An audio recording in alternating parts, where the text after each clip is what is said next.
그날부터 내가 데리고 있는 젊은이 가운데서 반은 일을 하고 나머지 반은 창과 방패와 활과 갑옷으로 무장을 하였다. 관리들은 성벽을 쌓고 있는 유다 백성 뒤에 진을 쳤다. 짐을 나르는 이들은 한 손으로는 짐을 나르고 다른 한 손으로는 무기를 잡았다. 성벽을 쌓는 이들은 저마다 허리에 칼을 차고 일을 하였다. 나팔수는 나의 곁에 있게 하였다. 나는 귀족들과 관리들과 그 밖의 백성에게 지시하였다. 하여야 할 일이 많은 데다 일하는 지역이 넓으므로 우리는 성벽을 따라서 서로 멀리 떨어져 있다. 어디에서든지 나팔 소리를 들으면 그 소리가 나는 곳으로 모여와서 우리와 합세하여라. 우리 하나님이 우리 편이 되어서 싸워주신다. 느헤미야 4장 16절에서 20절 말씀. 페르시아에서 귀환한 느헤미야는 이제 본격적인 성벽 재건 작업에 들어갑니다. 그는 3장에서도 살펴보았듯이 양의 문이나 물고기의 문처럼 다양한 문을 세움으로 작업의 문을 열게 되는데, 그는 한 사람에게 업무가 가중되지 않도록 사람들에게 적재적소의 역할을 줌으로 공사를 진행했습니다. 하지만 늘 안타까운 사실은 어떤 일을 진행함에 있어서 반드시 방해 요소가 있다는 사실입니다. 에스라가 처음 귀향하여 성벽 보수 공사를 하려 할 때에도 사마리아 사람들의 방해가 있었듯이 느헤미야가 성벽 보수 작업을 하려 했을 때에도 똑같은 방해가 있었습니다. 예루살렘에 인접해 있던 여러 민족 가운데 호론 사람, 즉 예루살렘 북서쪽에 위치한 벳호론 출신이었던 산발랏과 또 암몬 출신이었던 도비아가 중심이 되어 성전 보수 작업을 방해했습니다. 먼저 호론 사람 산발랏은 이렇게 빈정거렸습니다. 힘도 없는 유다인들이 도대체 무슨 일을 하는 거냐? 이 성벽을 다시 쌓는다고? 여기에서 제사를 지내겠다는 거냐?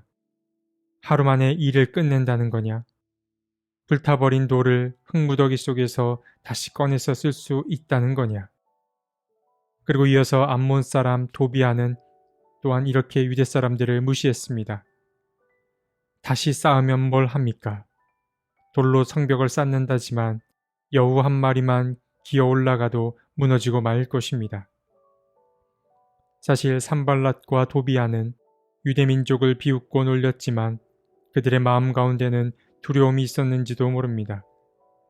이스라엘이 다시 회복하여 자신들에게 위협이 될지도 모른다는 그 불안감이 새록새록 샘솟았는지도 모릅니다. 어쨌든 그 의도가 무엇이건 간에 그들의 작전은 성공했습니다. 성벽을 재건 중이던 유대민족의 사기가 완전 바닥으로 떨어진 것입니다. 유대 사람들 사이에는 다음과 같은 노래가 퍼지고 있었습니다. 흙더미는 아직도 산더미 같은데 짊어지고 나르는 힘이 다 빠졌으니 우리 힘으로는 이 성벽 다 쌓지 못하리. 그들은 몹시 위축됐습니다. 자신들이 하는 일이 잘하고 있는 일인지 확신이 없어진 것입니다. 느헤미야도 불안했을 것입니다. 내색은 하지 않았지만 그의 속내도 백성들과 다를 바 없었을 것입니다. 그는 성벽 재건에 관한 생각을 근본부터 되돌아봤습니다. 하지만 그는 심란한 그 마음을 바로 행동으로 옮기진 않았습니다. 그는 먼저 있는 그대로의 마음을 주님께 드렸습니다. 그는 산발랏과 도비아의 비방을 받은 후 이렇게 주님께 기도드렸습니다. 그들이 자신들에게 퍼부은 욕이 고스란히 그들 자신에게로 되돌아가게 해달라고 기도했습니다. 그리고 그들의 죄를 용서하지 마시고 그들의 죄 또한 못 본 채 하지 말아달라고 기도했습니다.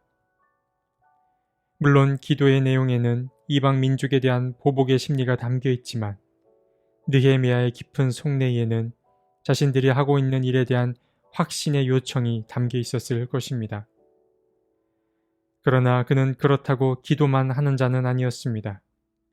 기도 후에 한 가지 일을 실행에 옮기는데 그것은 적들의 방해에 대비하여 현실적인 대안을 마련하는 것이었습니다.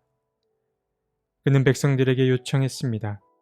한 손으로는 짐을 나르고 다른 한 손으로는 무기를 잡으라고 요청했습니다. 느헤미야는 영광 받으실 하나님과 민족의 회복을 위해 성벽 재건 작업을 멈출 수는 없었습니다. 하지만 그렇다고 외세의 위협에 무감각하여 그들의 위협을 못 본 채 할 수도 없었습니다. 그래서 그는 백성들에게 한 손에는 성전을 짓기 위해 짐 나르는 손을, 그리고 다른 한 손에는 적들의 공격에 대비하는 무장의 손을 갖게 했습니다. 바티칸 시국에 가면 거대한 박물관 하나가 있는데 그곳에는 위대한 예술 작품들이 가득 채워져 있습니다. 그 가운데 하나가 바로 라파엘로가 그린 아테네 학당입니다. 그가 그린 아테네 학당은 르네상스 시대의 최고의 걸작 중 하나로 일컬어지는데 그 그림에는 라파엘로 본인뿐만 아니라 서로 다른 시대를 살았던 50여 명에 가까운 그리스 철학자들이 등장합니다. 이렇게 많은 등장인물 가운데 우리에게 잘 알려진 플라톤과 아리스토텔레스가 그림의 정가운데에 등장합니다. 아리스토텔레스는 플라톤의 제자였는데 이 두 사람은 서로 많은 영향을 주고받았지만 그렇다고 모든 입장이 동일했던 것은 아니었습니다. 그림을 보면 이 두 사람이 걸어가며 서로 이야기를 나누고 있습니다. 먼저 플라톤은 손가락을 위로 가리키며 이야기를 하고 있고 아리스토텔레스는 손바닥을 아래를 향한 채 이야기를 하고 있습니다. 라파엘로는 스승과 제자가 추구했던 그 철학의 핵심을 각자의 손의 위치로 잘 시각화했다고 볼 수 있습니다. 플라톤이 손가락을 위로 향하고 있는 것은 그의 관심은 이데아, 즉 현실 너머의 세계에 가 있었기 때문입니다. 삶의 본질 혹은 뿌리는 현실 밖에 있다고 그는 믿었습니다.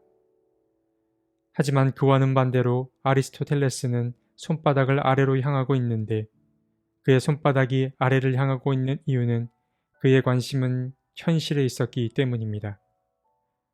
그는 삶의 본질이 현실에 존재한다고 믿었습니다.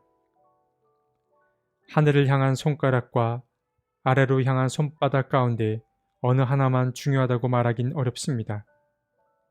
직면한 상황과 시대에 따라 유연하게 대처할 필요가 있습니다.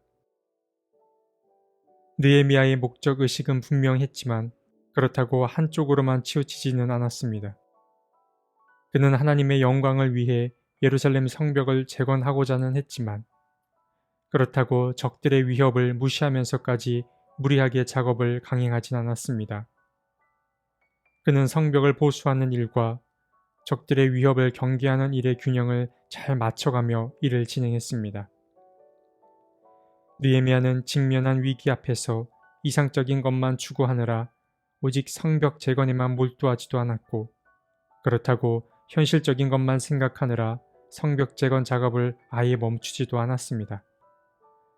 그는 균형 잡힌 태도를 유지하며 두 가지 일을 함께 진행해 나갔습니다. 우리가 살면서 맞닥뜨리는 상황들이 느헤미야가 겪은 상황과 크게 다르지 않습니다. 현실에 발이 묶여 너무 무거워져서도 안 되겠고 또 너무 이상만을 추구하느라 현실을 간과해서도 안 됩니다. 주님의 나라는 한 손으로는 짐을 나르면서도 다른 한 손으로는 무기를 드는 일 사이에 균형을 맞을 때 도래할 수 있습니다. 지금의 나는 어디쯤에 와 있는지 돌아보는 그런 하루가 되었으면 좋겠습니다. 하나님, 현실의 무게 때문에 우리는 너무 무거워져 있습니다. 주님, 우리를 가볍게 해 주십시오. 그러나 주님, 때로 우리는 주님만 바라보느라 곁에 있는 이들의 아픔과 상황에 소홀히 할 때가 있었습니다. 주님, 우리의 두 발이 삶의 현실에서 벗어나지 않게 도와주십시오. 아멘.